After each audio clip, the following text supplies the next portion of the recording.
सरकार थी, यानी कि पिछली सरकार के दौरान ये घटना हुई। और पिछली सरकार किसकी थी? वाईएसआर कांग्रेस की।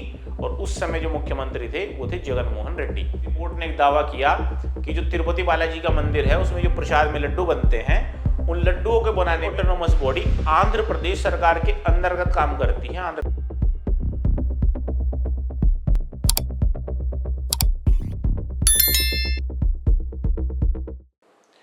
नमस्कार साथियों, आपका स्वागत है हमारे YouTube चैनल पर।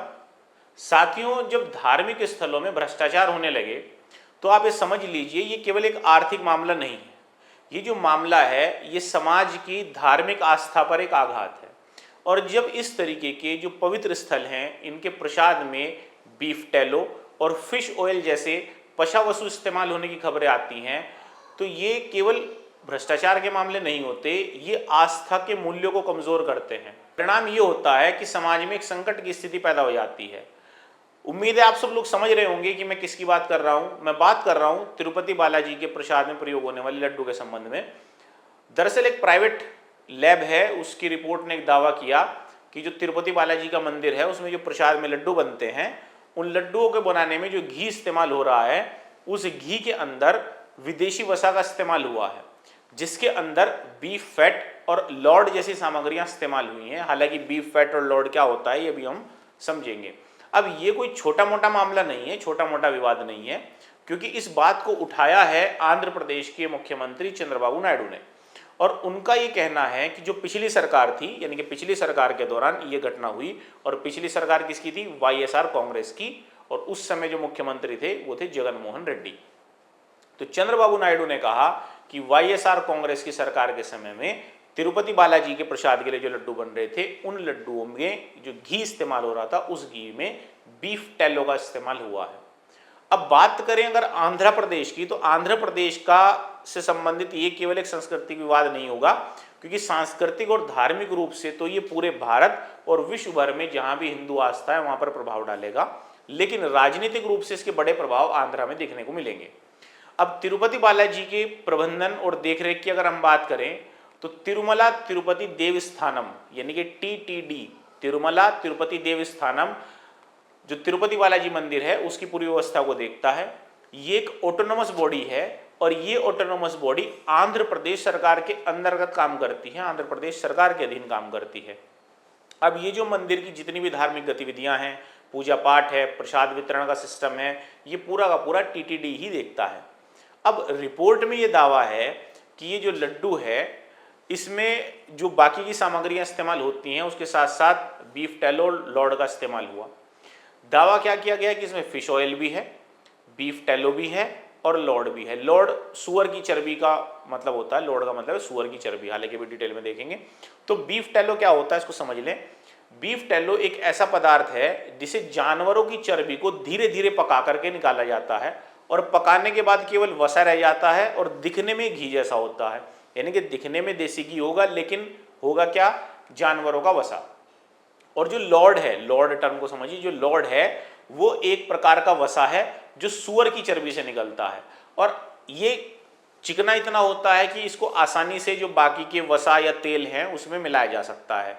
तो अगर अब इसको देखें तो चाहे वो बीफ टैलो हो, जानवर की चर्बी से जो बनाया गया है, या हम लॉर्ड की बात करें जो सुअर की चर्बी से बनाया गया है, अगर ये धार्मिक स्थान में स्पेसिफिकली अगर हम तिरुपति बालाजी की बात करें वहां के प्रसाद के लड्डू में इस्तेमाल होगा तो ये कैसे एक्सेप्टेड हो सकता है? मतलब ये स्वीकार्य नहीं है किसी भी तरीके से।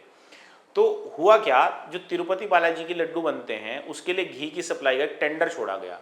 अब जो वर्तमान में टेंडर था वो था AR dairy fruits private limited के पास, AR dairy fruits private limited के पास था।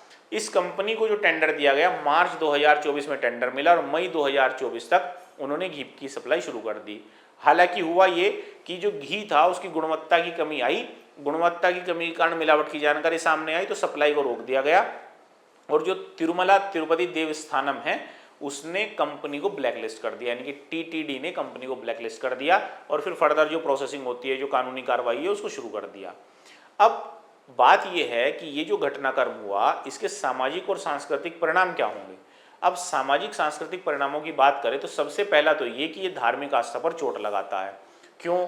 क्योंकि प्रसाद के लड्डुओं में अगर बीफ टैलो और सुअर की चर्बी लौड़ का इस्तेमाल हो रहा है, तब ये जो श्रद्धालु हैं उनकी आस्था पर एक नकारात्मक प्रभाव डालता है। दूसरा ये कि जो धार्मिक समुदाय हैं उनमें तनाव की स्थिति उत्पन्न हो सकती है, या धार्मिक ध्रुवीकरण और एक टकराव की स्थिति उत्पन्न हो सकती है। फिर अगर बात करें तो सीधे सीधे तौर पर यह सांस्कृतिक धरोहर पर असर है, क्योंकि तिरुपति बालाजी का जो लड्डू है उसकी विश्वसनीयता पर यहां प्रश्न उठेंगे। और प्रश्न क्यों उठेंगे? क्योंकि तिरुपति बालाजी के लड्डू को जीआई टैग भी मिला हुआ है।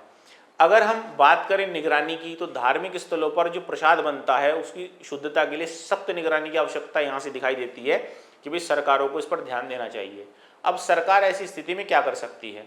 सबसे पहला तो ये कि वो गुणवत्ता पर नियंत्रण करें, यानी कि ये सुनिश्चित किया जाए कि जो लड्डू बन रहे हैं या बाकी के जो देवस्थान हैं, देवालय हैं, या जो भी प्रसिद्ध मंदिर हैं जहां इस तरीके के प्रसाद बनते हैं, वहां गुणवत्ता बरकरार रखी जाए। दूसरा ये है कि जो भौगोलिक संकेतक होते हैं, यानी कि जीआई टैग जो मिला हुआ है, उस जीआई टैग के जो प्रॉपर्टीज होती हैं उनको प्रोटेक्ट किया जाए, उनकी रक्षा की जाए, और नकली उत्पाद न बना सके ऐसी व्यवस्था की जानी चाहिए। तीसरी बात ये कि मंदिर का जो प्रबंधन है उसमें पारदर्शिता लानी पड़ेगी। एक स्वतंत्र जांच समिति बने जो इस पूरी कार्रवाई को देखे, और जो अंतिम बिंदु है वो ये कि इस तरीके के मामले में तुरंत कार्रवाई की जरूरत है, ताकि कोई भी धार्मिक या सामाजिक तनाव उत्पन्न न हो। और सांस्कृतिक रूप से सरकार को समझना होगा कि इन चीज़ों के प्रति संवेदनशीलता दिखानी पड़ेगी, जागरूकता के कार्यक्रम चलाए जाने पड़ेंगे। अब यहाँ एक बात और समझ लीजिए, ये जो मैंने अब तक कहा ये सारी चीज़ें ऐसे ही शुरू नहीं हुई। ये जो व्यवस्था है आप अपने रोज़मर्रा के जीवन में भी देखें।